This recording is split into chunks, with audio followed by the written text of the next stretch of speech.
Samedi le 29 sortie officielle il y a Union Sacrée peuple Zelanini apport nango Rosalani na population to na peuple yango tous réfléchir ensemble alors bi bateau ka bazala ki pa musée Laurent Désiré Kabila bateau ka bazala pas Joseph Mobutu bateau ka bazala pas Joseph Kabila bango na ka ba Union Sacrée pour un espoir mingité un espoir mingité peut-être masuna bango yolimbisa va changer bazana doute moko ya makasi pour na apport na bona kati Union Sacrée atangi au président de l'Assemblée nationale Mbosso asali mingi mais expérience ni azanango c'est le ezali négative.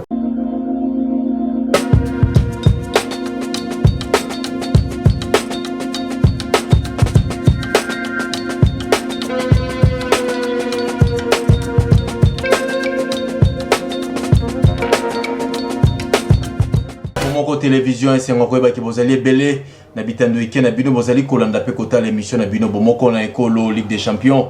4e journée, le lot est style, ya ba Zambala pour encore réfléchir, cause mon pépé à Congo, vous allez côté partout dans le monde athée, ticket mon pépé né côté la bamabota na bino biscuit vous allez côté la biso à travers émission Oyo Bomoko na Ekolo, émission à peuple congolais, quel que soit temps, quel que soit durée, tout ça toujours présent pour la représenter émission Oyo Kolobela actualité politique co-analysée. Émission pe kolobela ozali kolekana kati ya mboka na biso talatina to benyango bomoko na ekolo oyo esengi kimia ekolo oyo esengi pe merci mingi na confiance aux sala biso partout dans le monde entier déjà bozali kolanda émission bomoko na ekolo awa na Kinshasa na Brazzaville pe na mikili ya poto na nzela Facebook live bisika ndenge na ndenge merci na confiance aux sala biso na équipe technique ensemble ne tozali ko travailler pe batu ya ndenge na ndenge lelo to kolobela actualité politique mingi to robeta c'était na kati ya sortie officielle ya Union Sacrée mais na kosepela mingi to lobela marambo etali diplomatie impact nango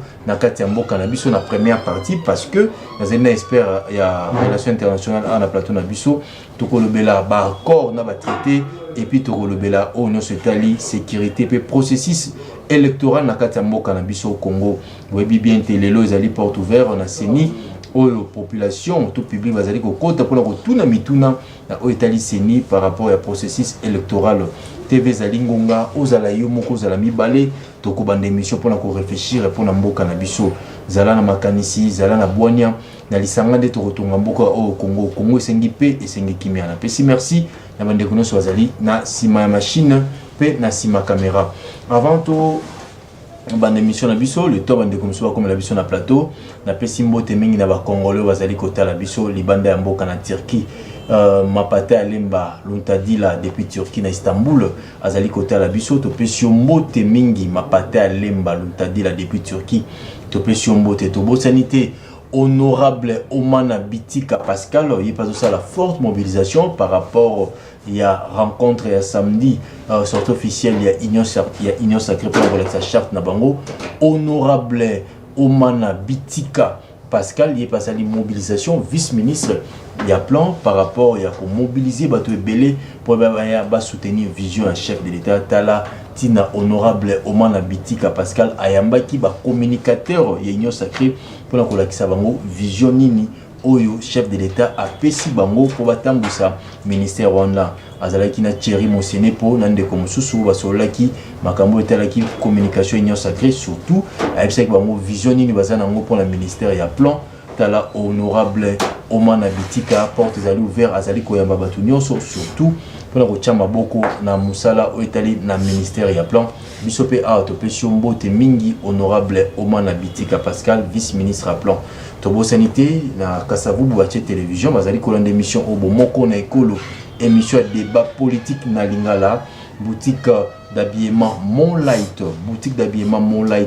et pas ya mwana mboka Ange Kilonda yepe azali kotala biso kuna parce que avant to kota na stade de 29 puissions sur na terrasse wana il y a boutique d'habillement Moonlight par Ange Kilonda na enseignement 183 na commune ya Kasavubu.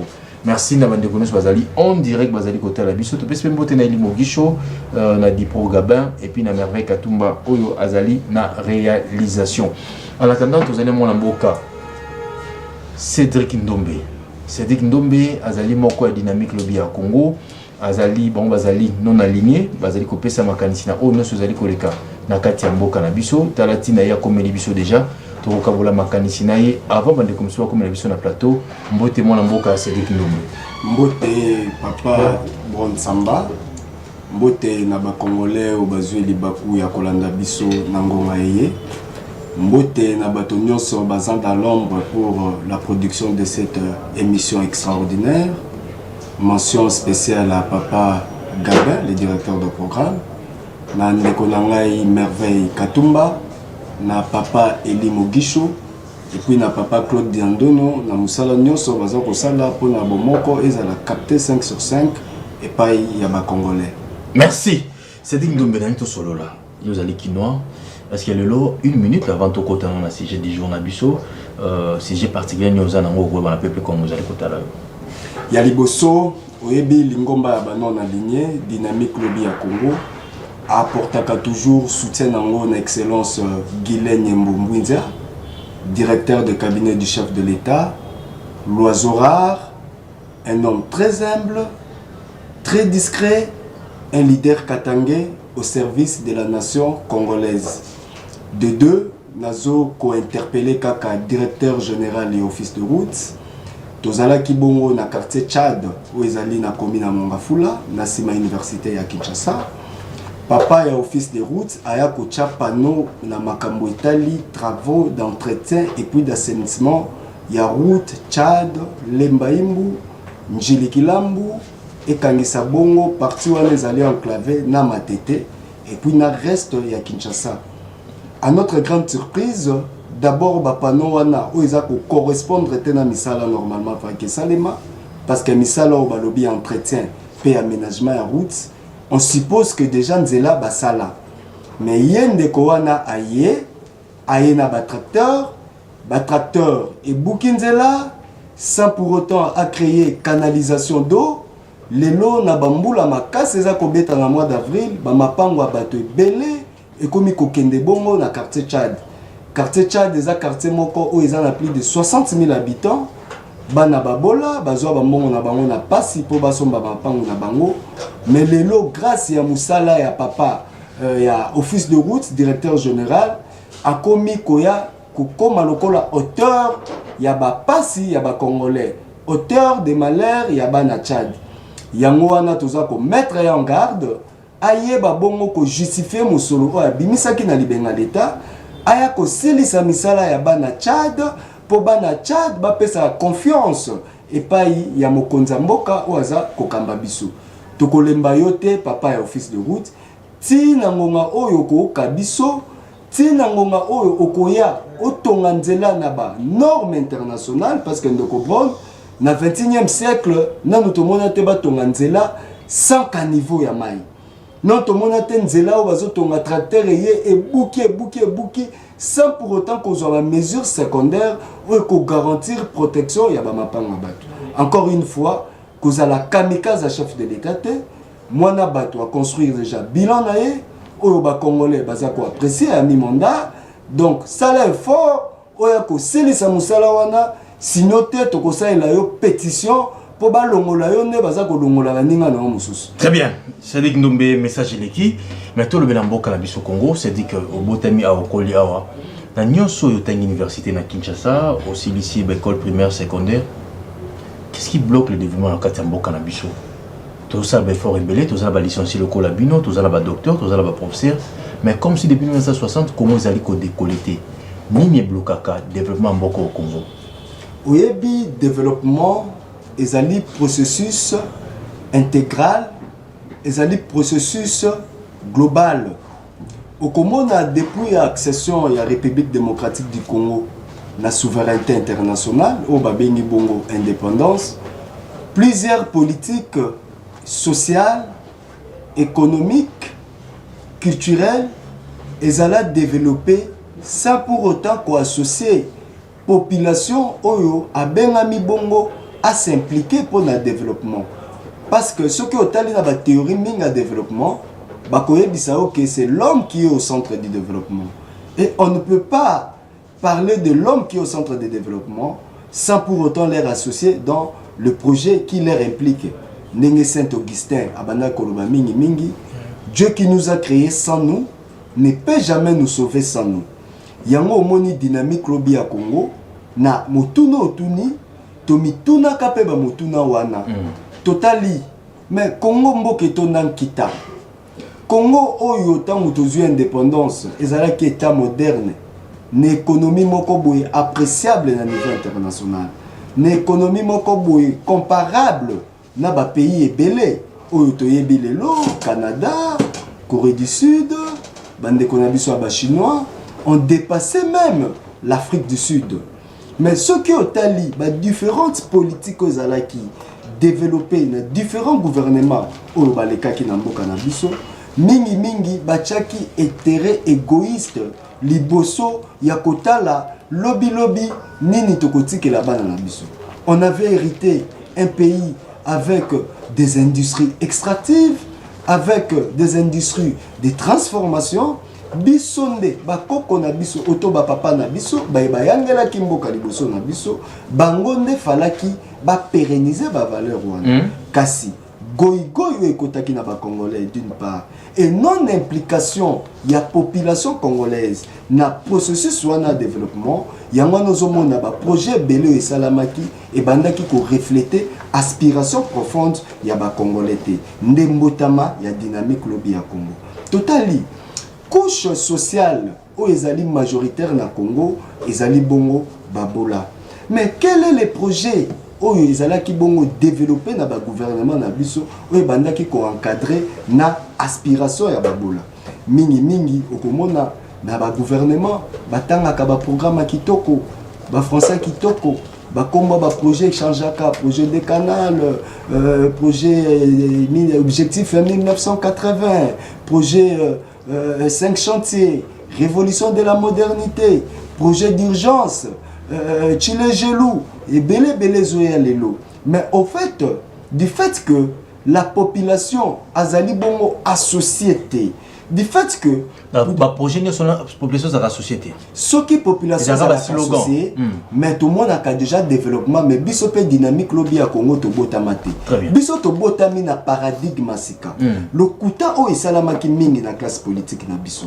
Hein? Nous épargnons personne. Bandeko bazana pouvoir, bandeko bazana opposition, ba société civile, o bazo mi benga ba centriste. Et ça le ko la bloc. Association ya batu moko boye o basala po ba vendre la Congo o basala bakanisa ke Congo eza ya bango c'est une infime partie de la population congolaise tu vas voir que sur les 120 millions d'habitants boligarque wana bakoza la 20 000 auto 30 000 bakangamboka ozu baza ba député ba sénateur ba ministre kaka bango wana soki ba mandateur bangwana ka bilongi moko wana ne sala kanini izonga donc le loso Congo a développé déjà parce que population a société na programme il y a gouvernement vraiment il n'y a pas de développement sans pour autant mettre l'homme au centre de cette activité principale. Très bien. Sans pour autant impliquer la population ciblée dans ce processus. Congo est Zamboka Babola. Beaucoup de biso ba projet ba français bingité. Biso na niveau dynamique lobby à Congo, tant ou total ligno soana ndeto ya na plan auto bengaka plan Kizibula. Merci. Merci Cédric Ndombe, plan Kizibula. Tozali pena Serge Taboko azali cadre na parti monene isidé, parti cher ya mwana mboka Martin Fayulu Madidi et puis comme la biso na kati ya plateau tozo kabula na ngilo to réfléchir. Parce que tozo bundami na Congo, so totali na Congo ma ezali passé. L'otiliki ezali passé, transport ezali passé, banzele ezali te, chômage ezali kolo. Tozo mona nyonso zo tambola malamu te. Bloko ezali ko matana wenze. Loso mati, madeso mati, mungu mati, tomate mati. Tout le population mo. Arrêtez à gouverner au que notre transport équitatif, le transport équité.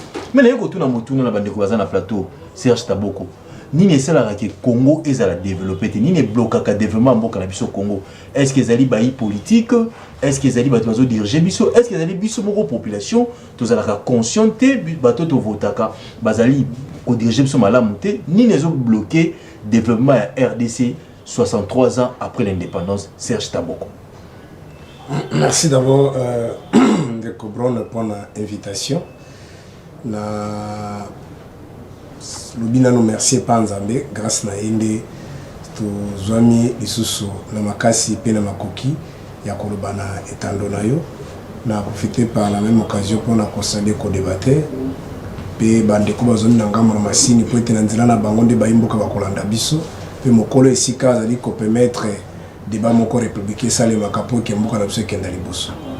Merci lisusu olimbisi na mwa retard moke parce que bon moneka mboka lotiliki ezali te moya koloba nyonso ali te natikaki telefone mosika na ekolomona bapele na osima et j'ai fait trop d'acrobatie pour la kokoma awa. Merci beaucoup. Bon mpona motuna na mpona lokola télévision ezali ntango na kowela tokokotika des périodes toyeba totangaki na kelasi ya antiquité na moyen âge tokenda mbaa moko na état moderne. Gestion publique problème na biso tozana ngona mboka na société na biso ali problème ya inculturation.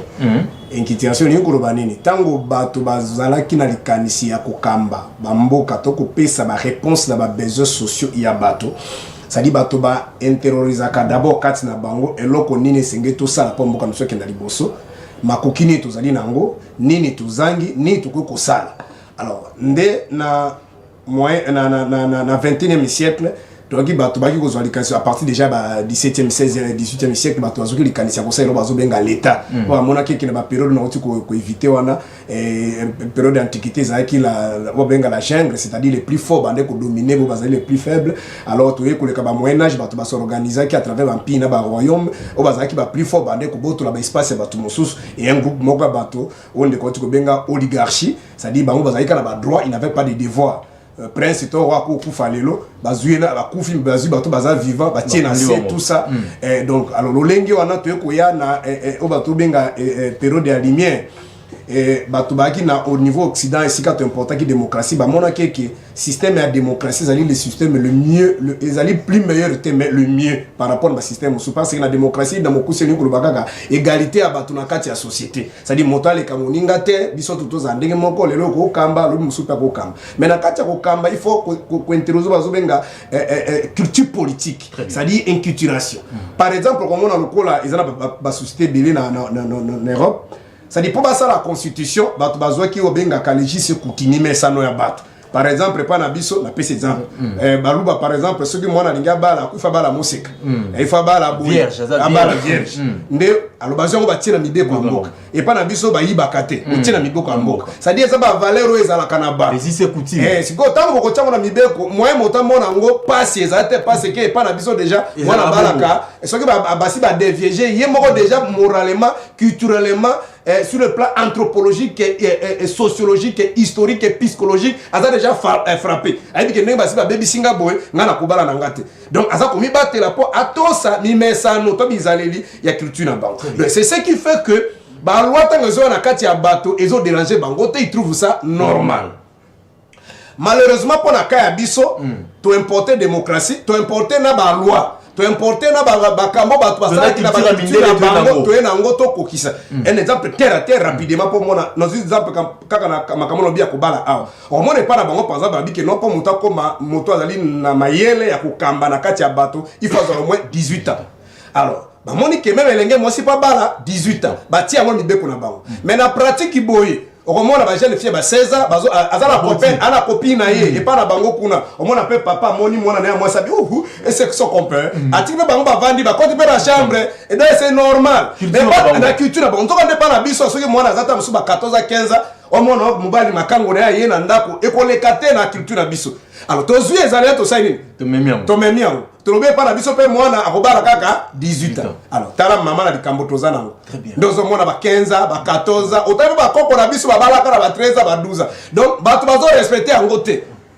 le problème wana pona kotanis alors un autre élément c'est que tango tozui de place na kena rapina tango ndeko alobi il y a ce qu'on appelle le néocolonialisme c'est-à-dire bande ko apesa ki indépendance na motema na bango mobimba te mais ba apesa ki yango et ça par exemple na lobani face cachée dans Mendam ça dit on lingai peut-être une fille hein apesa ki pour choquer bato bien aux filles moko bo azo souffrir o aider o tangisi azu di pomme de terre même université bilo bina ko bala yo o créer o fabriquer ce qu'on lobe si classe ay brown yo za sur niveau na ngate ah maman makamoni d'abord zoro ba petro sala kasi facture ya ba dépense to sala nazo ngisila yo ça dit ozo boya moto na bozo kabona na mena kate motema na yo ozala qui peut-être bokabara mais souci non ndenge ozali lokola moto ndenge azokenda na amona kaka pasi alors Mundela pesa biso lipanda azala qui préparer te azala abongisa ki te ka pesa lipanda alors eloko ni Mundela conceva que libo bato lokola baweli yango mokili pesa ngi kesa le mabongo parce que les américains les autres ba imposer ki bande kuna bango mosusi no occident ba pesa bato pe indépendance.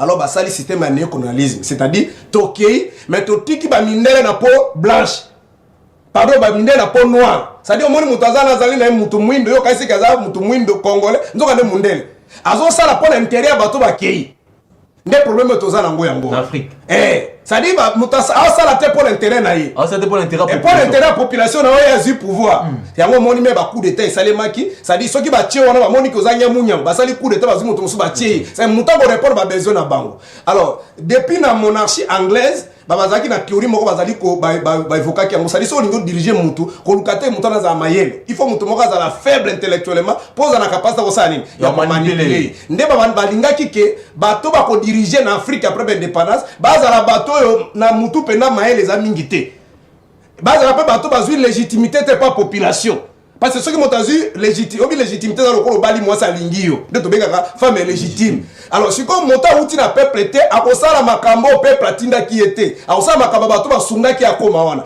voilà ma grande ligne o esalike mboka na biso ebeba so ba komi ko ebisa ini au moins ngo za d'abord peuple balinga côté effectivement outa pe na peuple était on so serre ba ko boma biso ne to sécuriser allez pesa biso pétrole pesa biso bo biso ne to kosunga so ba ngibasa coup d'état to pesa minduki so ki ma information ke ba bengo ke ba brono moni na za kuna linge asala c'est comme ça des autres outils depuis l'indépendance qui nous avons lelo et Mundele jusqu'à preuve du contraire pardon mutu mwindo pe à comprendre kaka yangote c'est ce qui fait maintenant les problèmes à Congo au comment on a pona vandi samalobatu na lobby à tous indépendance le 30 juin 1960 collègue Nabino Brackman à lobby les 2 juillet c'est-à-dire 2 jours après le gouvernement belge a loué un budget il y a 7 millions d'euros pour corrompre la classe politique congolaise. C'est le Lumumba et une minorité qui corruption, la majorité bandima qui des autres de tout le monde qui wana ezala qui soukou ya ba bienvait. Après 2 jours d'indépendance. Après juste 2 jours d'indépendance. Alors pendant que bandi sango ba koso Lumumba communiste, boyebo ba komi ko dia ba discours ba Lumumba ba sala tout ça kende mutu mabe. Nzoka nde ezala ki kanyaka. Osoko pande Lumumba omoni ba discours so ba ki a dit ils ont bradé la lutte, ils ont bradé l'indépendance. Voilà né un problème. Tolongu na makambo wana o basunga ki pe kasafo batikala ba moni pe malile l'équipe batie Mobutu abeti pe kuna basungi pe Mobutu ça dit faut la marionnette na bango et nyonso na zali ni biso moko tozali consciente ya koluka kouta et pas ya peuple pour na répondre na ba besoin ya peuple tozolunga bato mosusu ti lelo to ke plus grave pour na sisa to na ba 60 tosunga makina minde lelo to komi ko sunga même na Museveni na Kagame merci bangonde basunga biso tozo pouvoir wale zanga raté wale za biloko no beta ko zanga raté Museveni na Kagame ni nezo kanga Congo développé 63 ans après l'indépendance rien ne marche nyoso utaka pa Mundele injection mais pourquoi les africains to kinaté to pesa injection pas Mundele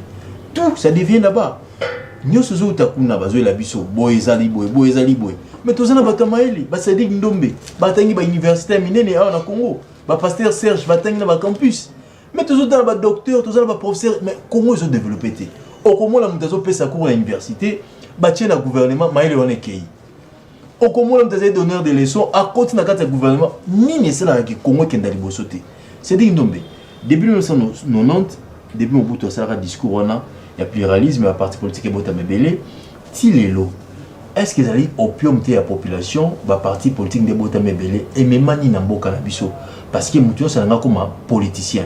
Azaki ne l'autre côté, nommé comme politicien, tout le monde est comme député, salaire est mati. Azaki l'autre côté, comme politicien, nommé l'entreprise à l'État, vie n'a échangé. Est-ce qu'aujourd'hui la politique peut ébommer, et ça parmi les logos ébommer classe na biso Yamboka? Bon, au moins, il y a parmi les éléments sociétaux. Oyo et comme il ça lokola un rêve pour la réussite sociale. Hein? Au moins déjà les messages extérieurs et à politiciens, nous tous ceux qui fonction de l'État. Et ça, ceux qui ont 10 personnes qui ont 8 personnes, c'est le moment où jamais. Donc c'est-à-dire moment où construire fortune personnelle, moment où bongi sa famille moment où sala oyo nyonso na vie à salate. Il y a na benga ki yango l'égoïsme goyi oyo eza na kati na biso bakongole parce que culture wana du fait que bana mboka surtout le jeune bazomona que politique ekomi nzela ya konginda ya mokuse yango omoni mutu nyonso akomi komipesa na politique yo ozoloba kutu politique lelo tozala pragmatique soko otuni un jeune na okende classe na par exemple obeta musique akomi so abeta musique po azomona vie afali ipupa eza malamu koleka na bato batangi Très bien. aujourd'hui l'université n'inspire plus confiance aux jeunes jamais okomona un jeune azwa un professeur d'université comme modèle. son modèle. Là c'est déjà un paradoxe. C'est déjà quelque chose où nous devons travailler sur ça pour léguer ça à notre génération future. Pourquoi? Parce que kelasi eza ko peser les sous-soutenus na kati ya mboka na biso. Le modèle sociétal pour réussir facilement ezali monde politique, ezali monde ya musique, les lopo moni ba congolais belé ba komi na TikTok. Hein, aux hommes, bah quand tu TikTok, bah on la distraction, donc distraction. Bolumbu. Ce que je paye ça va $500, na souka ce que $1000. Tout le monde veut s'enrichir dans nzela ya mukuse. Parce que kotanga ba kelasi, kelasi yango kotanga okokende nango wapi. Omoni même moquerie et comment Batumsu bayembaka ozala licencié kaka boye, ozala na cabine. Donc tu vois, c'est maintenant un sujet de moquerie pour le Congolais. Et comment décourager les jeunes? Ça décourage les jeunes et ça fait naître aux jeunes des ambitions démesurées. Quel Congo nous voulons à 2050? Très bien. Quel Congo voulons-nous à 2040? Parce qu'on doit avoir des politiques projectives. On doit faire la politique pour notre génération future. Nous allons passer. C'est-à-dire ceux qui ont venu gérer avant nous, ceux qui ont été des politiciens avant nous. Les lots politiques comme ils chantent, c'est l'eau pas nous faisons la politique, c'est d'abord par profession. C'est par la science parce que nous avons étudié, géré notre pays au travers des universités. C'est pour cela Toyaka qualifié, certifié. Certifié. Yamana Toyaka ko pesa ko lobela ba congolais ko édifier bango neni koloba ko gérer auto ko yangela mboka. Mais c'est des questions beaucoup bato tunanga. Est-ce que pour nos politiciens faut tanga la classe? Normalement. Vous avez formation té. Ndeko nanga. Ba Socrate, ba Aristote. Moi na ba mikili mususu ata po ba nommé député ba kotala. Tiens. Ndeko asalanine. Très bien. La politique, c'est pas là pour tout le monde. D'ailleurs, pour faire les sciences politiques ailleurs, c'est pas n'importe qui. Il y a des critères définis. Et ça, na typologie à batou. Oh, bako ça la politique. Oh, bako yangeleko. Parce que, baso pesa yo gestion collective à Moka. Baso pesa yo destin à batou. Na mutu na yo. Ce que ça, c'est bien préparé. Yango moni aujourd'hui le Congo. Le problème qui est là, c'est l'homme qu'il faut, à la place qu'il faut. Comme tu dis tout-même, na ba pêcheur, ba comme ba politicien, na ba katiambila, ba comme ba politicien, mutazo ganga, donc tu vois un peu. Donc cette culture-là, c'est d'abord un travail qui doit être fait au niveau des partis politiques. Parce que les partis politiques, étant que fait privé, on a pour préparer l'élite. On a pour préparer bateau pour yang la mboka. On a pour cultiver éducation civique, morale et patriotique. Mais questionnons-nous, au sein de nos partis politiques, qu'est-ce qui se passe? Vous allez voir que c'est plus le culte des personnalités. Tozawana pour la leader.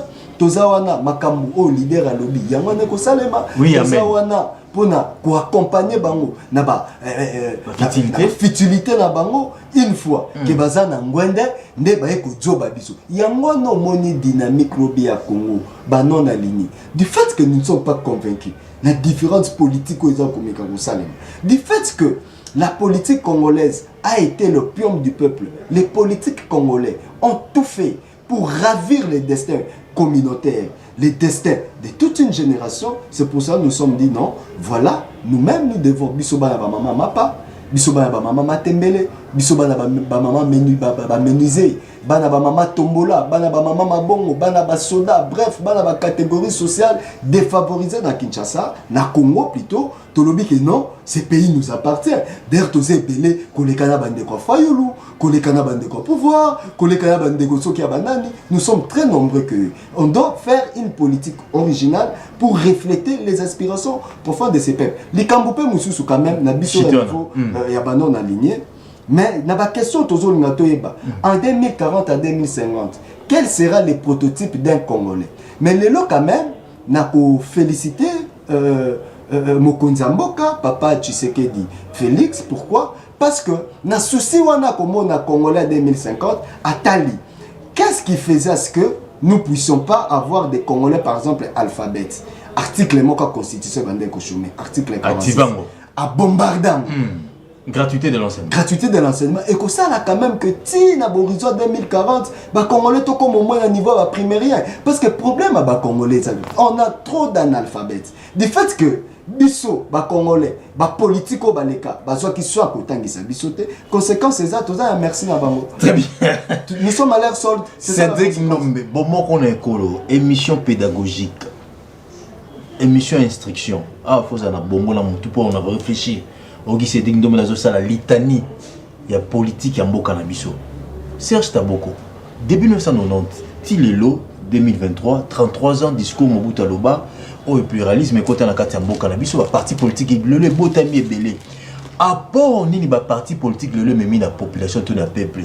Est-ce que le zali opium ya population zali kolalisa biso ezali un peu ko kumisa ndenge c'est dit kalobi ya kotombola batu mais apport nango memi na série de société na biso surtout na jeunesse pour na ko bonga le na mboka na biso il faut za la député, il faut za la sénateur, il faut côté na parti politique pour voir nomination, il faut za na obédience politique pour ba nommer en tant que DG.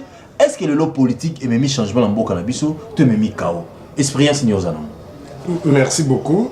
Ndeko na reste na ndeko na Cédric na tango na kota ki na monitor le solo ba ki malamu mais a toura uti koloba makambo susu na za d'accord na été. D'abord na koko pour bageza mutuna na ngate na ko répondre que kotanga classe pour comme politicien oui et non. Oui ou non. C'est pas nécessaire pour comme politicien faut tanga la classe. Oui et non. Non dans le sens que moi tango loba ki les kambo ba Socrate ba Socrate il y a eu des grands savants atanga ba classe c'était. Si vous avez classe, on a volé au Yazolobela et ça monté université. Très bien. Alors, tous ceux qu'on a appelé dans l'histoire de l'humanité les savants n'ont pas étudié. C'est-à-dire qu'ils ont inventé des choses qui n'existaient pas. C'est ça, un savant. Alors, quand tout le monde est pas certes, les autres, mais les autres, ils ont inventé la théorie et la théorie. Alors, oui, dans le sens que là où je ne suis pas d'accord peut-être avec lui, c'est-à-dire étudier l'unique à l'université. Non, c'est-à-dire qu'on va permettre à Bron. Bron est l'université. C'est ça qu'on parle. De Bron est l'université. C'est-à-dire Jésus, à la synagogue, mais ils étaient enseignés par Jésus. Formation. Formation en Goa. C'est-à-dire que nous avons l'université maintenant, il y a chaque qui tombe et pas dans le gâteau, nous avons il y a lobby. Si il y a pas ça l'université, mais pas dans à foutre la cabombote. Donc ce qu'on a na classe na niveau na ça des amis juste transmission à savoir. Très bien. Alors certes mon délai temps a créé cadre, ça dit ba bâtiment to que les années ka ba cadre pour muto landa matière même enseignement les années mutu. Très bien. Enseignement les années mutu, c'est dans domaine spirituel, les dans domaine ya science. Alors koloba ke mutu nyonso enseigner ka ça la politique.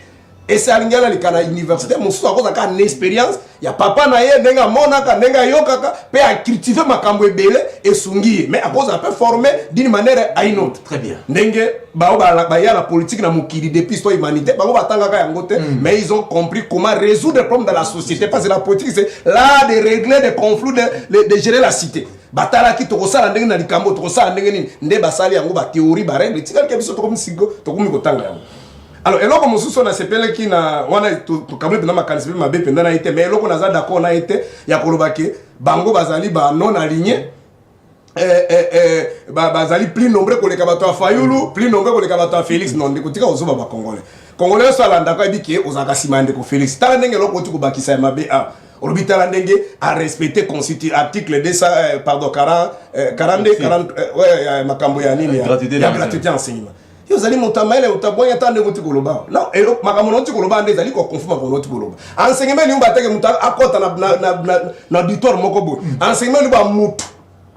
Alors, na mayelo tozana ngona 21e siècle avant de que Félix ça la gratuité enseignement, au moins ba sala que venga qui état délié. C'est à l'époque c'était Emery Okunji mutazala qui usala intérim. Baloba qui que pour gratuité enseignement 6000 a fallu au moins 2 milliards. Est-ce pas disposé? Il a fallu déjà dans le bon projeté que tu récupérer bateau combien. Oh, le bazaki na makoki ya kofuta mboko te bana classe biso to kozwa bango. Alors il faut créer cadre nini to kotia bango. Il faut que le personnel, c'est-à-dire recrutement et enseignant, peut disposer de la ressources financières pour que mouton atteigne dans la condition malade. Moi bango basale ezali gratuité d'enseigner. Enseignement, c'est tout un système. Il y a beaucoup de données. Si vous avez que soko bangi au sali grève, ministre PSD a longo li kombo na. Ne ba to ko tangi sala ko bang. Na kasi d'ici no ko ka grève zo sali. Yo mo ko mona kaka tango to ko sali examen d'état yo mo ki ndaka na micro za journaliste ngana bo otuna ka bango différence entre option na section. Ko ka makam. Donc, enseignement, c'est passé à côté de la bateau. Pero pour le couteau, comme on a que depuis Babanda qui gratuité dans Bango, Barekita, nous avons récupéré 4 millions d'enfants. Deuxième année, nous avons récupéré 4 millions. Tito, comme il a la 5e année, va récupérer 4 millions. C'est-à-dire il ne maîtrise même pas le nombre exact. Il va récupérer. C'est-à-dire première année, vous récupérez 4 millions. Deuxième année, 3 millions, peut-être 5 millions. Troisième année, peut-être 1 million. C'est comme ça. Mais Bango, 4 millions, caca. Si on tourne comme ministre et PST, tu récupères 4 millions. Nous avons récupéré 4 millions d'enfants qui traînaient. Voilà. Bagara 4 millions. Mais Bambou, les autres, qui savent. Le bureau qu'on est à Makamboya. Maison, ce qu'on a montré dans l'ayo, on est quoi assimé que soutenir à moi, Namboka Félix, ils appellent les sous-motés. Vous avez choisi l'axe du mal. Tala Sikambo, vous soutenir 5 ans. Kabila Tika qui par exemple Obango Bamande Koko Sabiso entre guillemets la guerre asymétrique adversaire ennemi et banakité mais le ennemi a ban bino beaucoup fêter samedi mais ba bazo kufana est boteki mboka ki yo ndi bondi mabo asime alors na boya ko sala ba raccordement frauduleux na zonga na motuna na yo ndeko certes Mobutu a bundaki poto tozo bengaki l'unité nationale en imposant un parti état ils ont pas été payer belé Afrique ils ont qui bongo pour l'année passée parmi les éléments au Mundele a utilisé qui les éléments déclencheurs pour la diviser sur même cas particulier à Congo ils ont qui à côté qui na makambo qui lié la culture c'est-à-dire tribalisme ndé abandé côté ça mususu mais bino ndenge ni botiki boy mais katanga ndé kuno matière ezala kamena gouvernement na boza représenter te monite que Kasai kuna ndo moneza qui Chombe kakata Molopwe Kasai nani nani musu mulele mbandundu ça dit mundele a joie qui de loko wana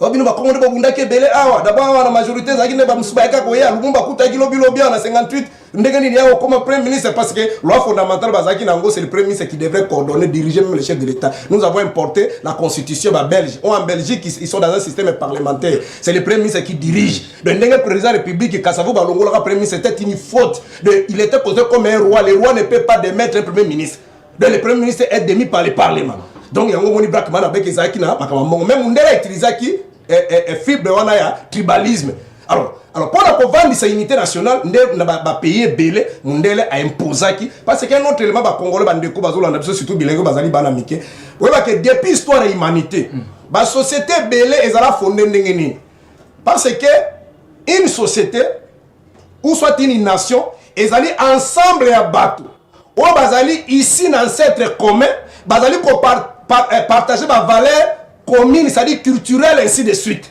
ndé bazo former une nation. Alors c'est ce qui fait que ma culture, ma société belé en Europe est sauté. Parce que moi un peu en Belgique par exemple, mais ma société belé, qui fondée na ma valeur culturelle. Mais biso en Afrique après conférence de Berlin, imposa biso ma différentes cultures. Ça dit sangisi bino na nkobo comme une nation moko. Alors problème de cohabitation ça posait des problèmes. Et mundele siko pas panza biso ale kakakuna. Au moins que tout le monde bazé belé na pouvoir. Au moins que bakangi de konabino, au moins que bazo souffrir. Alors le quoi la pète tomba na biloko wana communauté de ministre tomba na biloko wana pe effectivement tozali kolingate gestion moko za orthodoxe les éléments aussi sont probants au moment que oui bangala bazaki na pouvoir peut-être ba kongo bazaki na pouvoir ba kongo bazaki peut-être privilégié bangala bazaki pouvoir bangala bazaki privilégié ba soli bazaki pouvoir bazaki privilégié jusqu'à preuve du contraire. On se comprend. Donc, ndé biloko wana ezo sala ke mundele to mutu muswa sanini akota pona ku diviser biso. Alors tozongi rapidement na likambo ya 1990. Alors Mobutu certes na kati de problème à discours Mobutu il y a des faits qu'on ne peut pas ignorer. Il y a d'abord fait exogène et endogène. Exogène est lui sur le plan extérieur. Certes Mobutu a été comme un bouclier parce qu'il a qui soutenait la grande puissance contre le communisme, système le communisme. Oyo guerre froide des Araki na Occident. Alors, tant après chute à Mir à Berlin, bande ko wana bamona ki soutien ya ko soutenir Mobutu ezalaki te. Ça c'est un fait sur le plan extérieur. Maintenant sur le plan endogène ou bien interne, le tissu économique ezalaki o babenga ki ça dit délabré. On dit que la bande 90 ba pillage, prise en charge enseignée par les parents, fonctionnaires au foot amateur, changement bambongo babenga ki démonétisation, il y a dit que période de concept moko de bimakia biso ki bana mike civil nde bilanga ya soda na gendarme, ça dit policier de l'époque. Ça dit motazo foot amateur. Alors na ba élément on a tout Mobutu qui ko sala tournée nationale. Dans la salle tournée atali na port à Libanda parce que on cause na kati o simba te bato ba ko soutenir on anko. Donc on va ça sous bazar la thèse o simba te mais ba ko soutenir. Maintenant lokolo ba lâcher que Libanda sur le plan interne amoni que leadership azaki nango eza nango fragile parce que pour vendre c'est un père il faut mbongo eza ba corrompre bato ba église ba corrompre bato ba école ba yemba ka bato tout ba croire na yo mais nyonso le sengaka c'est y avait des il faut mbongo bima et Mobutu azalaki babenga kanini tozalaki to se babenga kanini to kataki ba rapport ya interne la technique ezo kimanga na ba structure ya Bretton Woods ba FMI ainsi de suite Mobutu aki système ya isolé. Bon ba misuku azako expliquer que sérieux on a Etienne Tshisekedi ba ngunza kabonde ba sala ki ba tourner pour na kolapsa Mobutu abomi ba tona Lubumbashi ba mambe belé tout ça de système ya isolé et on avait rien. Vi ba tableau on a nyonso wana Mobutu azaki na choix il a cédé. La salle qui est là, la salle qui est lengi a cédé. Mais l'idée est là qui nini. Tout le monde a parti nique, tout libéraliser ma partie. Ça dit battre comme un peu pour réfléchir n'engage à la cana. La partie. Et à l'inga contre la partie, ça t'est qu'un père tata mon côté mon des choses à l'impère. Alors, mais malheureusement, attends le Congrès Salema qui met bah historien bazala qui dans l'époque babi qui a fait un bout à ça qui mais à céda qui peka atena andela qui alandela qui peka ka so ko tali pe na lo banini faisabilité pende za qui penda pena banona tango za peka ma mobulu mais problème est tout za nango sikoyo c'est dire régime tango ya fidèle ko ya muzeko tout épargné par obela qui ne mingite ba stratégie sikoyo we dazo benga ba politicien na pesi professeur na ngai Emile enani Emile Bongeli Mbote après ça cours de gestion des ressources humaines en G3 il y a un ça va petit biso to bomi mboka mais bino bobongisere bokoma biso to bomi na biso mboka on a otangisa nde makambo ko sala mo bolando na lobaka na TVT donc to pesi mbote donc qu'est-ce qui se passe ba parti no mone sala ma kino le ndongo zo za so kina ministère et la justice wana okutale musota 500 mususu za kuna ba ozila ba grément mais soko tali ba parti o mingi zaka ya pouvoir ba parti mingo mone bota maka ça dit de régime fidèle yé ba créer kaka bango mone ba créer ba ça dit idée zani na kati ya création ba parti wana ça dit ça ba parti ya bango moko ça dit ya bango moko ya bato bana pouvoir ba benga ba parti antenne pour ceux qui tokena ba élection biso moko tozui 251 députés et ko sonner malamu te alors biso moko par exemple PP de toko ben data moi 50 60 to pesi bron data moi 20 to pesi nani data moi 15 yango moni koko nyangi tango baati azo longwa zo kabwana kabia koko nyangi alikana teva tuna baati abi toi là baati toi tu es des députés toi c'est toi le député de Kabila vous comprenez de yemo ko mutapesa ça qui mbongo na ba parti on a nyoso ndenge pe le ronde ko Félix pe aza ko sala ngope lelo très bien aza ko sala on bazo sala ba parti politique pour les makuna wa parti na bango no ko bazu oui député talaka par exemple na sisa baati na Équateur bemba oti na prison mais baati abattre même bemba na Équateur yemo ka tika ko la député donc ce sont des stratégies et arrangement pour ba conserver pouvoir. Merci Serge Taboko tozo ki na mena lombango par rapport ya lotili ki la kati mboka na biso boze belé bozo na biso moko na ngi émission les émissions moko pédagogique to réfléchir c'est dit Ndombe est-ce que ça même erreur té ou Salamaki na régime passé FCC sortie officielle na martyr union sacrée présentateur charte na martyr apport na ngo kozala nini na population mbongo o ba kobimisa point bas bongisi on ta ponté ba tchangonta na lotili kité ba tchangonta na ndelama ité et que ça la ligne population côté la sortie officielle ya charte union sacrée apport nango c'est la même politique ya ozo memara na mboka na biso et comme manini na kati ya mboka na biso sortie officielle ya union sacrée na population de Cobron biso ba congolais malédiction na biso ezali parce que to tiraka ba leçon ya histoire politique na biso malamote na lopoto ba lobaka le même fait produisent les mêmes causes produisent les mêmes effets. Yomoko otuni question malamu union sacrée ezakobima samedi en grande pompe na stade des martyrs ne toza komona na ba réseaux sociaux il a plus de 300 000 personnes dans le stade de Martyr pour formaliser la plateforme là-bas. Mais biso na niveau ya banon aligné tozo mituna la question makasi. C'est ça même en prélude ya émission na yo oza kotuna biso apport ya ba parti politique na Congo. Est ça a été ça favoriser le développement auto ezoya susu ezongisa mboka nasi. To banano ko analyser union sacrée. Eza droit na bango légitime la période tozali période préélectorale que le parti politique va se constituer en plateforme électorale. Surtout, na obligation ezali na kati, il y a code, il y a loi électorale, il y a seuil. Au moment où le parti est belé, bango moko quand même, bazo koka ko atteindre en côté d'où ba idée wana o baza ko sala, il y a ba regroupement, il y a ba plateforme et autres. Mais ce qui to meki ko lande la union sacrée, étant que biso toza banon aligné, casting ni tozo ko poser. Okomona eza na bateau basala na Mobutu. Bateau baeda Mobutu a échoué, baza na kati ya union sacrée. Okota la bateau basali na Kabila, les pères tout comme les fils pendant plus de 20 ans, oyo basali ke Kabila lelo koma kofingama bazawana na kati ya union sacrée. Mais est-ce que la population dans tout ça, parce que la dynamique lobby à Congo étant que non aligné, toujours il n'y a pas tout un paradigme à la politique. Union sacrée au botami, en croire les uns et zanakati, ça c'est constitué autour des valeurs. Mais quelles sont ces valeurs? Parmi les acteurs principaux, parmi les ténonciers, il y a pouvoir, il y a union sacrée. Ce sont ces bilongiwana, ne basala na katamboka, ne lelo mboka na biso. Est-ce que eza liboso otozoza stanye kaka place moko? L'union sacrée, oui. Pour les besoins de la cause, oui, il devait se formaliser. Mais kaka, à partir de casting, façon toza komona, compositeur et union sacrée, en tout cas les chances de réussite comme telles, elles ont vraiment mingi. Pourquoi? Parce que ce sont les mêmes personnes qui sont décriées par les Congolais. Je ne sais pas quelle recette ya sika o bakoya nango ce que otali na mopandia pouvoir otali na mopandia opposition, ce sont toujours des mêmes choses qui se font na pouvoir. Bazui ba c'est dignitaire à Mobutu ba c'est ba gangster wana nyoso wasala ke mboka ya avancé te ba kena union sacrée otali na mopandia opposition pour opposition ba bloc est un peu moins belé to analyser na bloc à Lubumbashi. Où ils ont constitué d'anciens criminels à col blanc, où ils ont constitué d'anciens marionnettes, hommes des hommes versatiles, où ils ont mis pierre de la République. Vous allez voir que jusque-là, ils ont un pouvoir, ils ont une opposition.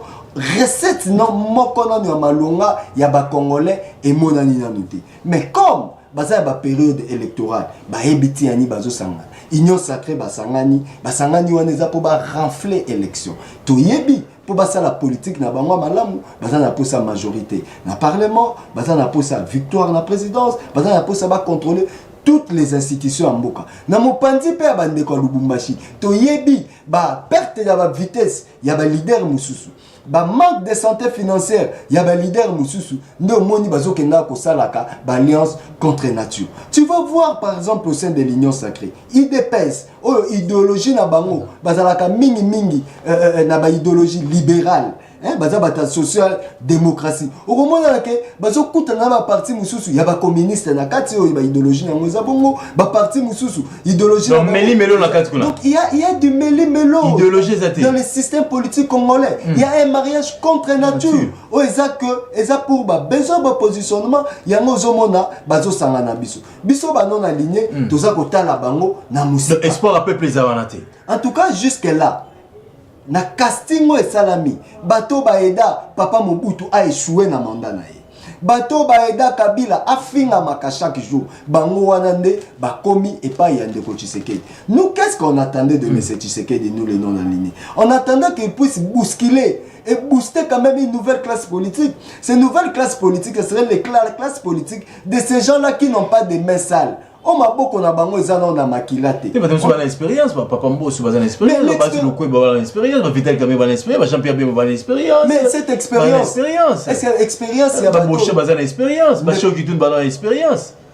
ndeko expérience ya bandeko yo tangi et profitant na mboka parce que mboka lelo ti lelo toza sous-développé mboka lelo toza na problème à courant mboka lelo toza na problème kili ces rassemblements bateau bazali une expérience certes ils ont une expérience mais leur expérience est négative leur expérience est contre les intérêts du pays expérience au bango ndete obi papa mboto azala 7 fois ministre président 2 fois président assemblée nationale ba fonction bela sali na mboka vous allez lui demander qu'est-ce qu'il va léguer à nous les Congolais peut-être à leur famille ba léguer une vie vraiment très faste bah ils vivent bien bango na bana na bango ba hôtel mais chez nous les Congolais lambda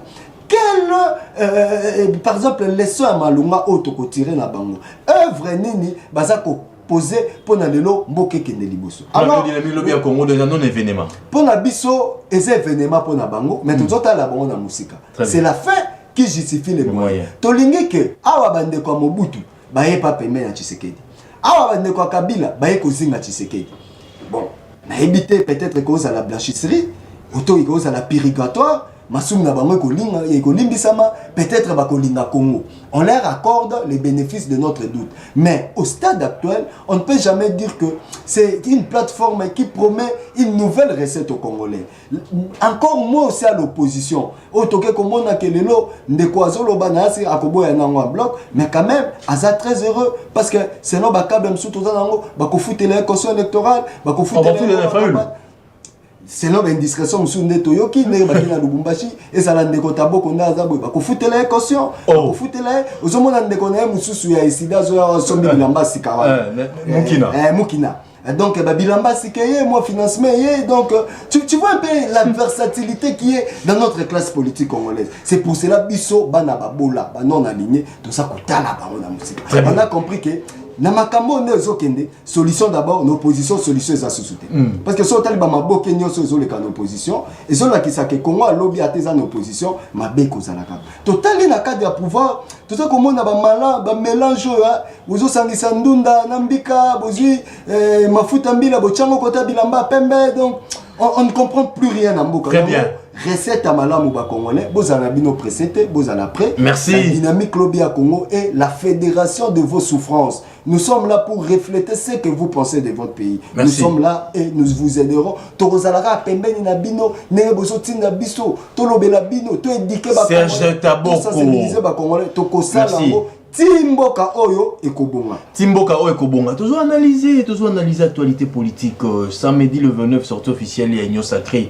Peuple Azelanini, apport dans Rosalani, la population, ton peuple, et on toujours réfléchir ensemble. Dans mon Lamboka, Cédric Ndombe, il y a la dynamique lobby à Congo, Bazali non aligné, à zopé sa point de vue naé. Alors, bateau, car Bazali qui pas musée Laurent Désiré Kabila, bateau, car Bazali pas Joseph Mobutu, bateau, car Bazali pas Joseph Kabila, Bangwana, car Bazali Union Sacrée. Pour un espoir mingité, un espoir mingité. Peut-être que Massouna va limbi ça va changer mais on a doute moko ya makasi pour na apport na bona kata Union Sacrée atangi au président de l'Assemblée nationale Mbosso a sali mingi mais expérience ni azana mo c'est le ezali négative à petit point de vue naï il pose dans biso na Turquie na Istanbul matelo tadi la mapata lemba depuis Turquie aux Hollandais biso merci na confiance au salabiso ba te belé bazota la biso na boutique Monlight boutique d'habillement Monlight pas Ange Kilonda le 29 pas trop dans stade Rosalawana la terrasse Alain Taboko Serge Taboko le 29 au samedi tout monaka la série à Kabila sortie officielle à FCC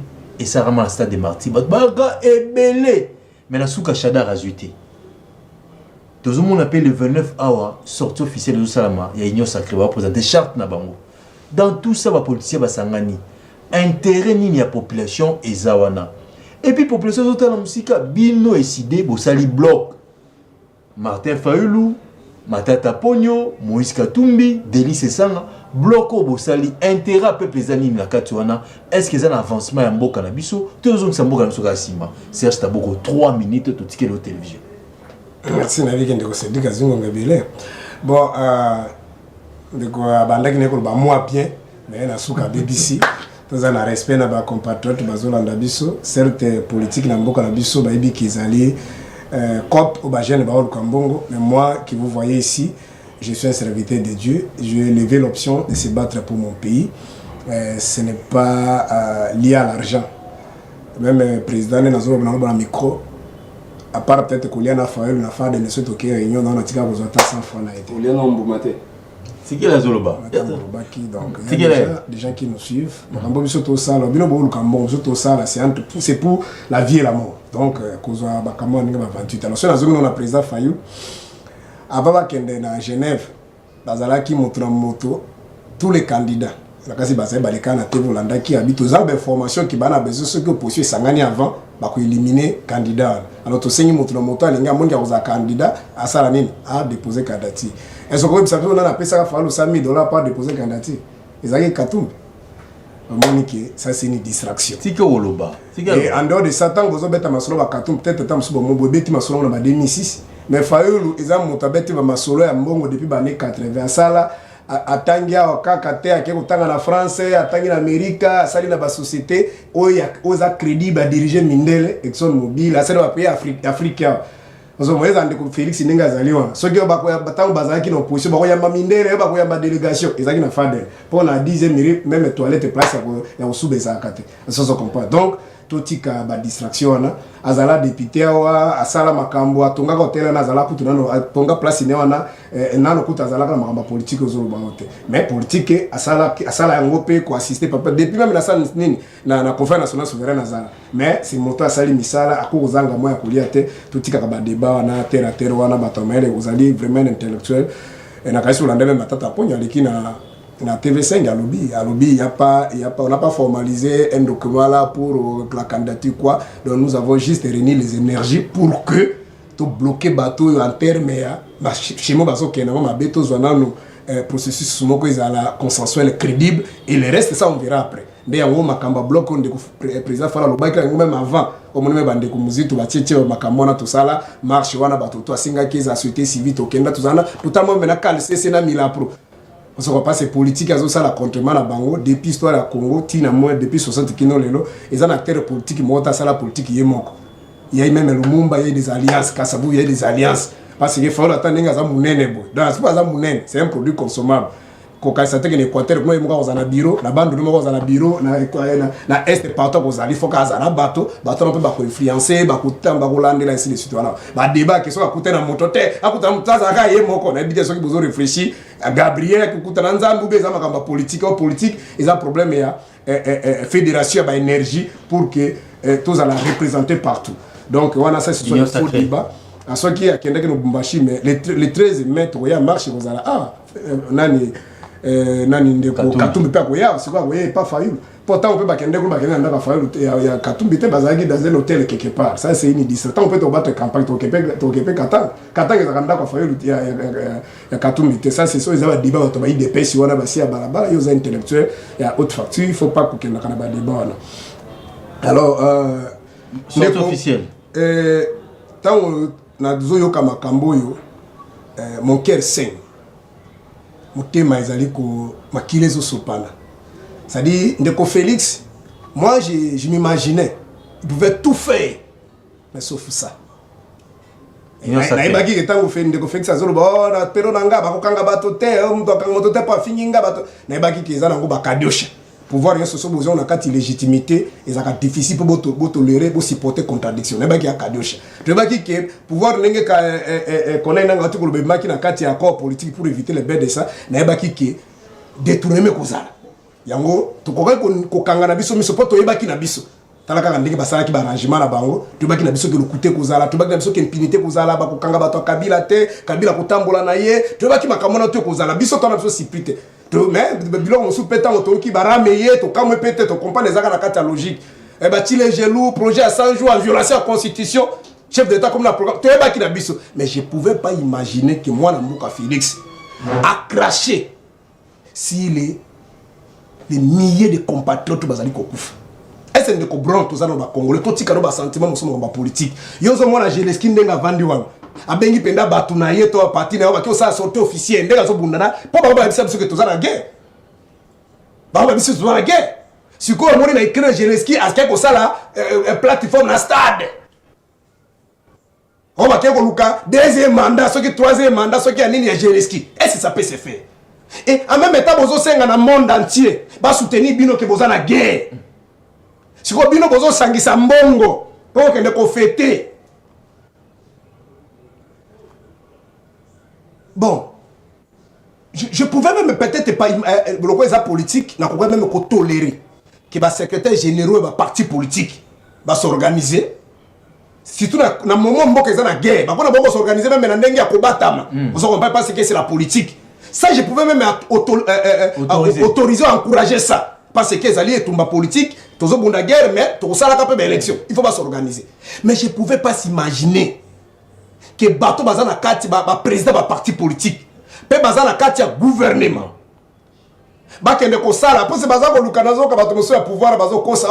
Ça, c'est pas un parti politique. Monsieur, une plateforme politique, c'est un parti politique. Il y a la différence entre plateforme ou bien parti politique. Na parti politique, na l'obanini. La personnalité juridique. Personnalité juridique, nous avons une légalité. Mais on voit ça la plateforme, non parti politique, c'est-à-dire personnalité juridique, il y a qu'à ciment. Ce qui est sur le plan sémantique, il y a une définition, il y a un concept de parti politique. Et il y a Koloba, il y a un bateau, il y a un katia mayele, il y a une idéologie, pour un pouvoir. Pour vendre sa pouvoir. C'est-à-dire, bateau, il y a un bateau qui est au Bunda, tu réfléchis, tu repères Félix deuxième. Mais c'est un parti politique. Et il y a aussi des organes décisionnels. Basé sur la présidium, basé sur la charge à boy. Et bateau, basé sur les membres, basé sur violer l'article 97, si c'est la Constitution 97. Balobi est interdit à membre et à gouvernement. Ako se mixer na makamboto ali lié na ba parti politique. Donc ndenge Jean-Pierre Bemba zana, ndenge Sama Lokonda zana, ndenge ba tu lokwebo ndenge mboso zana ba violer mibeko. Ezala ba musote bambasa bamboso na banani bango baza ba chef de corps. Ndeko pona ni législateur attaquer loko wana di attaquer article 96 na 97. Aboya ke loko baza ko benga conflit d'intérêt. Parce que moi mboka Bemba ndenga zali wana cortège otambolana eza mbongo ya ndako na été eza mbongo ba congolais nde ba futa kaye na garde wana si tu regardes na ko yana makamba parti politique. C'est pourquoi tant que vous allez gérer choses publiques, tu ne peux pas te mixer dans le parti politique, tu es le secrétaire général. Je pouvais comprendre même le secrétaire général MLC, le rôle Azali, ce qui a la commission ministre, ce qui a l'environnement, ce qui est peut-être à côté de ma caméra, on pouvait comprendre. Parce que nous avons un bon mboka. De nous, on jour à samedi, on a un dossier pour signer, pour pas qu'on a un dossier qui est type pourquoi. Mon tonton, on a un dossier, même quand il gère ses îles la semaine prochaine. Lundi. De mboka, qu'on a bloqué. Pour le groupe, on jouissait. Je pouvais tout croire. Mais pas ça. Surtout officiel, pas ça. Et ce tout le sur le plan légal. Ndeko deuxième mandat na démocratie toponaki ba pesa kande si mana ko évaluer programme ya gouvernement bilan na yo makambo prometaki na lobaki na kosala bo 7 akosala nyonso te asala ta 50% peuple habité monto moni volonté zali volonté bango lobaka na te volonté za par rapport à makambo lobaki na ko sisi sécurité na comme ça ba millionnaire na ko pesa boy na za na clé boy na ko tongo wanzela policier vino ko bonga bo bande suko telenga na bote bo kozala mituka bo kozala ndako na bino asali makambo wana ata nyonso te asali atanda peuple habité monto to moni c'est to baki selemba 5 ans mosusu akokokisa même peu soka asali ata ndenga betaki biso cadeau chaka ko komisa Congo lokola Allemagne Afrique pardon Congo lokola Allemagne Afrique soko sali mandat no mibale ata Congo ata mboka bongi ndengiza okokenda kaka mais le cas ya ndeko Félix deuxième mandat ko za potolisi bato na stade mais Kabila bon habite ndengo ngana ndimite ka Kabila zaka na Matia Kabila zaka na Tata Rafael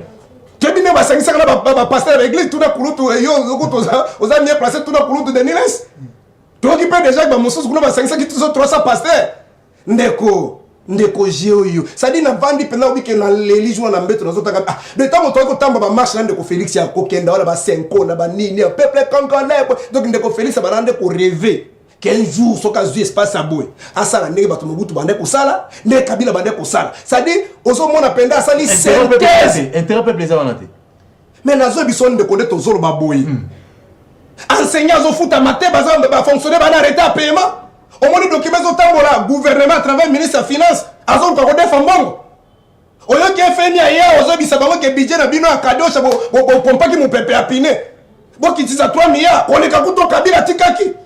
Imaginez des degrés au côté à Bosso, comme tu as dit, la élection, tant que tu as que budget à 16 milliards, tu ne peux pas.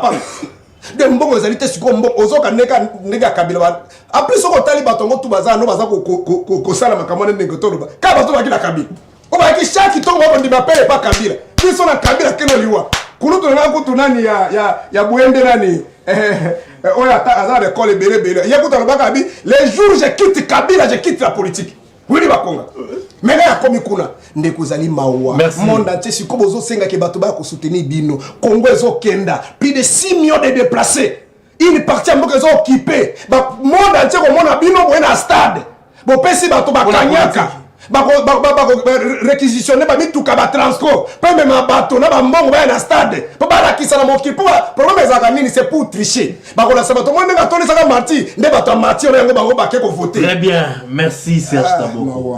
Congo tout ça la nini ma misu ezotanga Congo toza na matanga Congo toza na pasi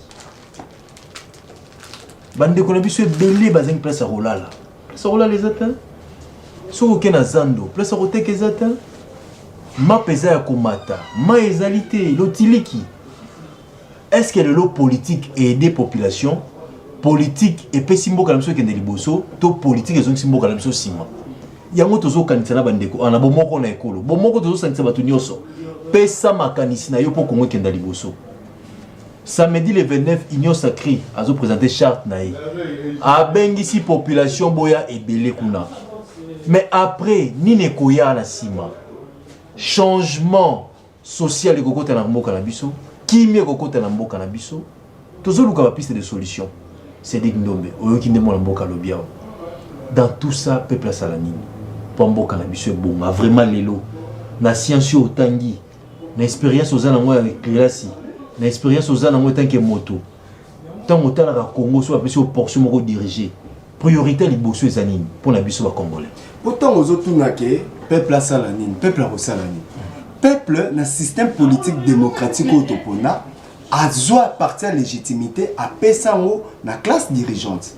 Hein, sur au tali théorie Léviathan, ou botissa l'état. C'est-à-dire que tu as abandonné la liberté na biso naturelle. Tu as abandonné nyoso kati na biso. On donne à une classe qui parle et qui gère pour nous et pour notre compte. Donc c'est est-ce que classe politique va balober la population?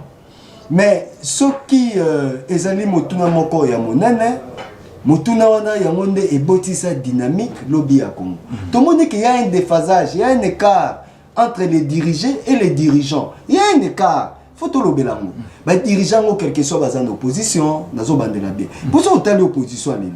Et ça, anciens gangsters à lobby. Mais dans l'opposition, il y a l'élo. Vous comprenez? Ceux qui ont le pouvoir à l'élo, et ça, anciens opposants lobby.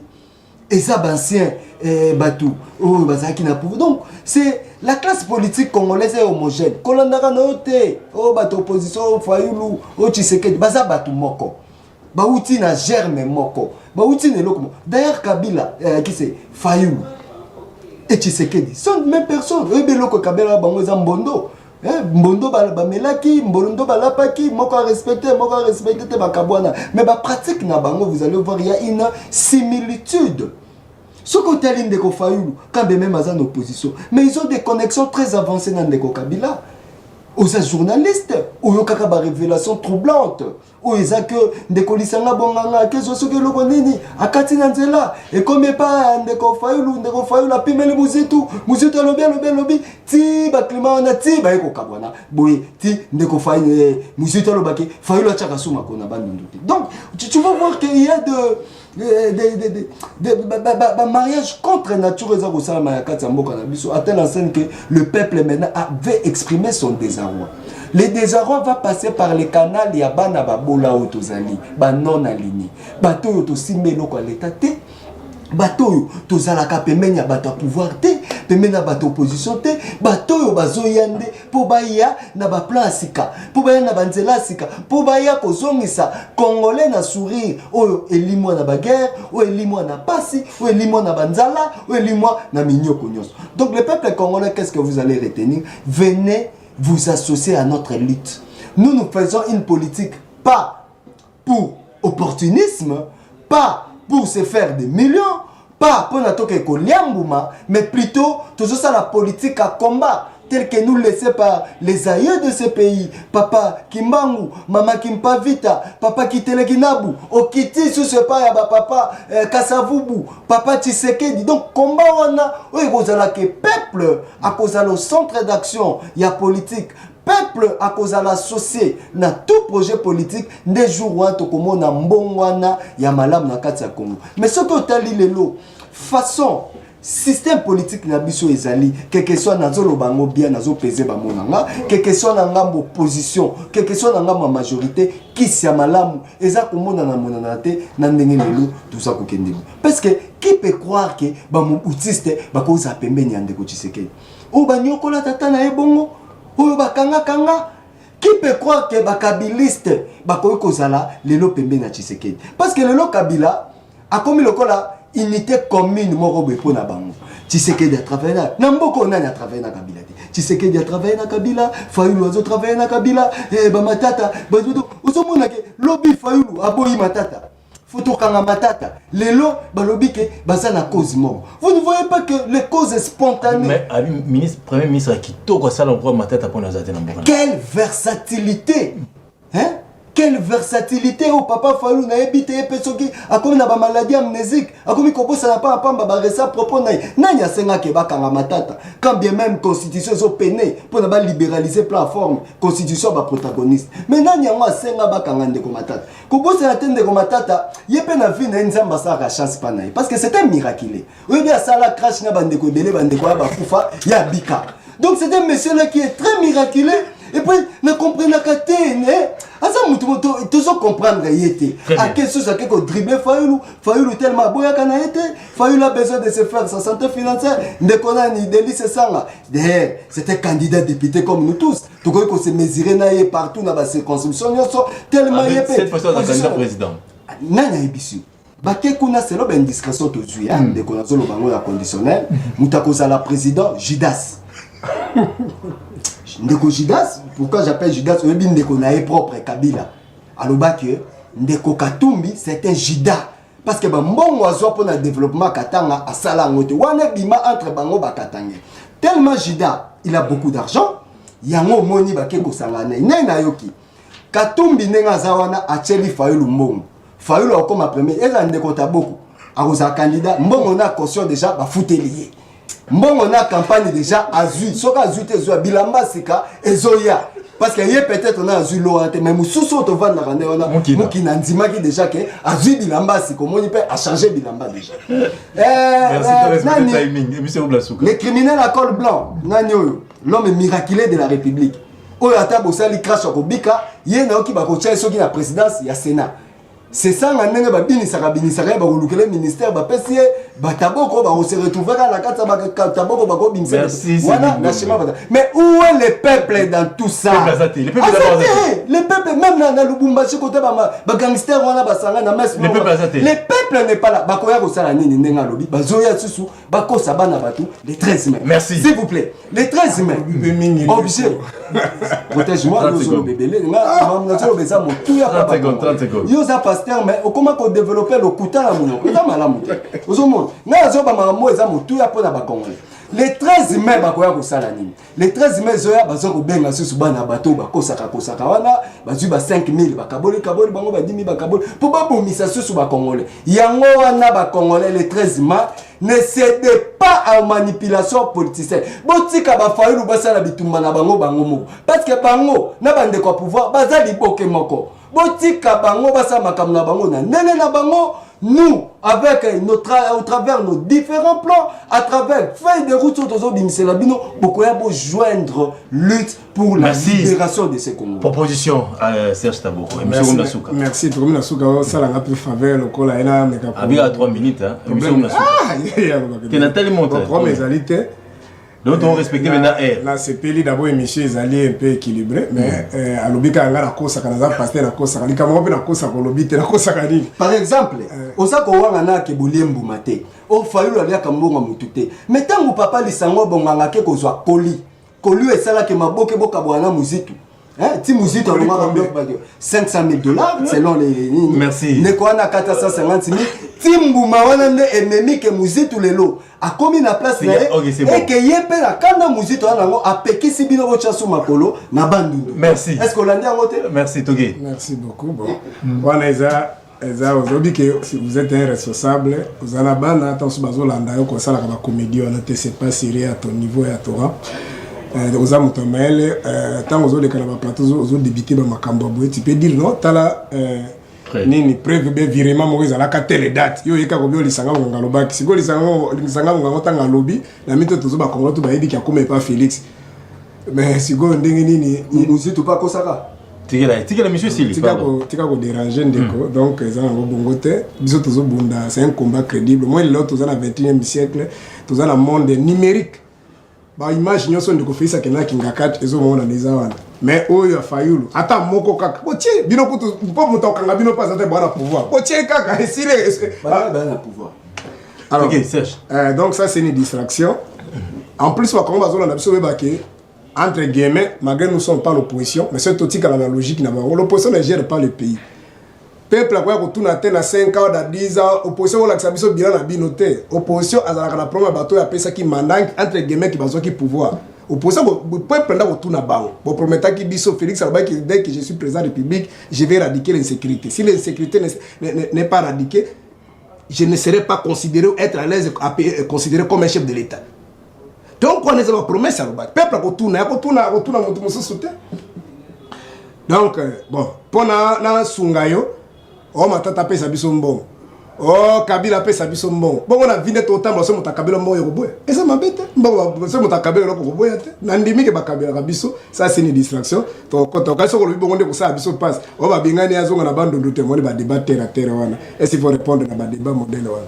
Alors l'opposition ne gère pas, ndé na uti koloba. La lobby de sous-souhait que, alors comme on a Kabila, Azana connecte, Fayulu Azana connexion à Kabila. Atikali connecta après 21 on est à diversion de Bazali Kosala. Bah Congolais au Bozolanda Bisso, Fayulu c'est un produit consommable, c'est pas un produit périmé, c'est un homme crédible. La quasi même image des Alabariz Bozo mon ambata Azolo Baben conférence moi quand ça je crois aux États-Unis, je n'ai pas encore vient opposant crédible au la Fayulu. Donc c'est un produit un homme sérieux. Ce que Zaki Nandenge a pouvoir à Mayuya. Je vous parle aujourd'hui à la télévision. Ramaphosa, président d'ici d'Ayaka, tout ça la transition, ça dit tout ça le gouvernement, l'âge national, Fayulu comme vice-président ou soit premier ministre. Président Kenya, il y a qui fallait répondre à Bango bien la conscience à Bissou poste à donc c'est ce que l'Inga Koutanga ça la Kabila. Donc c'est un homme crédible. Tokendaki na Lubumbashi, na mois de juillet, il y avait un congrès là-bas. Le 11 au 14 juillet 2022, on a publicité, on a élu, on a choisi M. Fayulu, il sera notre candidat. Donc, dès que on a cassé pour l'anime, matata lubaki makambo candidat, ou bien on va lubana et zalakate. Bon, on soude bazo vimbalero, lobi baba. Omoni, on retourne attendre de connaître les airs, on a un numéro naé. Bakenda kanini, Jevar, Katumba, zalakuna kate de katutu, tout n'a pas ça babi. Tout n'a qu'à les habiter les locaux à Béba, mais tout n'a pas d'adresse, ça va ça. Katumba bandana bango kala tongo. Papa était c'est que dernier meeting il est triomphal. Olinga Kwazala qui modérateur. Pe base à tout niveau. Tango la campagne. Tango lobby.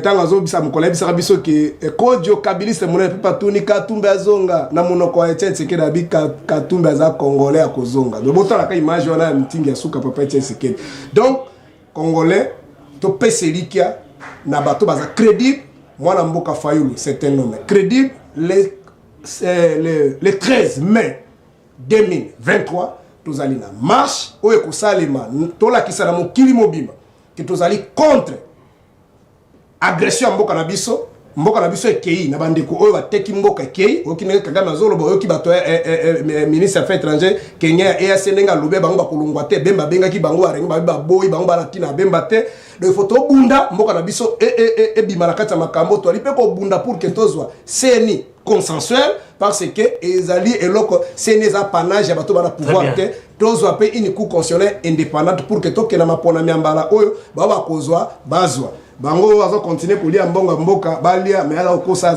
aza au milieu donc c'est moto union sacré. Merci. Vous allez 29, mais peuple beau réservé bango. Sentir mon corps, le monde entier comme on a. Merci. Je crois, et pas dans la corrige. Merci beaucoup. Merci Serge Taboko, merci Céline Dombi. C'est pas une émission Lelo.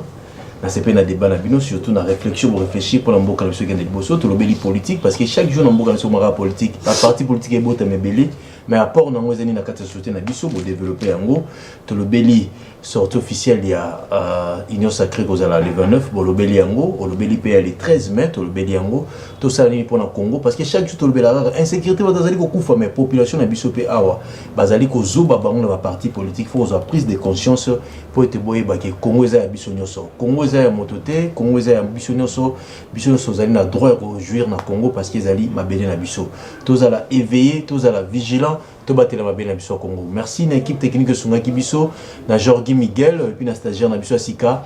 Merci na Merveille Katumba, merci na Limo Guicho, merci na Dipro Pasteur Gabin, merci na Lutadi la Mapata Lemba depuis Turquie, merci mingi na honorable Omana Bitika Pascal, vice-ministre ya plan o ayamba ki ba communicateur ya Union Sacrée a expliqué bango vision na bango na kata ministère ya plan, surtout bango etalisa 45 territoires. Honorable Omana Bitika Pascal, tu peux sur beauté, tu beau sanité, maison d'habillement, Molight, Kuna na Kasavubu, na enseignement 148, le 29 avant au côté stade, tu revends dans la terrasse, on a par Ange Kilonda, enseignement 183, maison d'habillement, Molight, chez Ange Kilonda. Merci à votre Solanda Kibiso, pour l'annonce à 23h30, tu côté le pour la finale, il y a Ligue des Champions, émission comme la Souka, émission sur mon Konekolo. C'est un on peut s'en emboîter. Vous avez mal, vous savez, science, non, balai. Et ya sika na Kinshasa boye tikala kozala te makelele ya tata lopango esili Toronto City à Maluku bana RDC congolais opportunité ya sika mona mboka pe sibiso avec $4000 ya pamba koma tata lopango to mama lopango avec le $4000 okoki kosomba cash ou soit par tranche et salamine ndenge nini Obanina avance $2000 et le 2000 qui reste au Kofuta Yango par tranche 500, 500, 500, 500 P Okomi Kolo Lopango. Toronto City et Sika Moko très kitoko. Parcelle cadastrée, urbanisée, avec beaucoup d'espace. Nyon surtout au Koluka, au Kokuta Yango. Mais Narata, terrain de 20 sur 20 sur un site accessible, urbanisé. Cadastré, plat désherbé avec espace de jeu, espace vert, magasin, marché, peignon surtout pembeni. Ezali solote, tala peyoka. Alors tu as une concession, Toronto City. Tu as une commune à Maluku, dans la ville province de Kinshasa, dans la République du Congo. Et une concession Toronto City. Et après avoir fait ça, on avait une surtout. Il y a immobilier, foncier et tout. Là, il y a géo, localisation, tout pour que tu puisses pouvoir faire la situation. Concession est bandit et si vous avez une borne à deux entrées, raccourci à Makolo, na entrée Oyo, il y a Mutuka. Donc, raccourci à Makolo, c'est-à-dire à 15 minutes, vous êtes déjà dans Makada. Oyo Moulaï, c'est juste pour dévier, pour que les élèves soient fiables, de se ça. Dans la situation, surtout, nous avons les avenues, les grandes avenues de 8 mètres et des directions plutôt de 8 mètres et les avenues de 7 mètres. Alors que la parcelle dans Bissau Ezali, il y a 20 mètres sur 20 ou bien 400 mètres carrés. Voilà. Du fait que nous sommes juste à l'entrée, nous sommes au caméraman pour que tu visites nous surtout. La réalité, vous voyez, les bornes sont là, les bornes cadastrales, et puis tu peux visiter nous surtout parce que c'est quelque chose à Moulaï. C'est quelque chose à Mounen est tellement facile. Komi Tata Lopango, Tona Komi Mama Lopango. Yoka pour tout contact. Je précise bien. Contact Yapoto Ezali.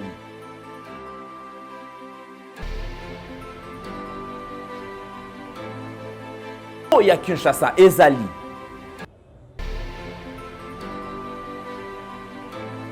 Mbongo ya muke avec $4000 au Komi Tata Lopango. To Mama Lopango. Makelele ya Bayer. Bayo.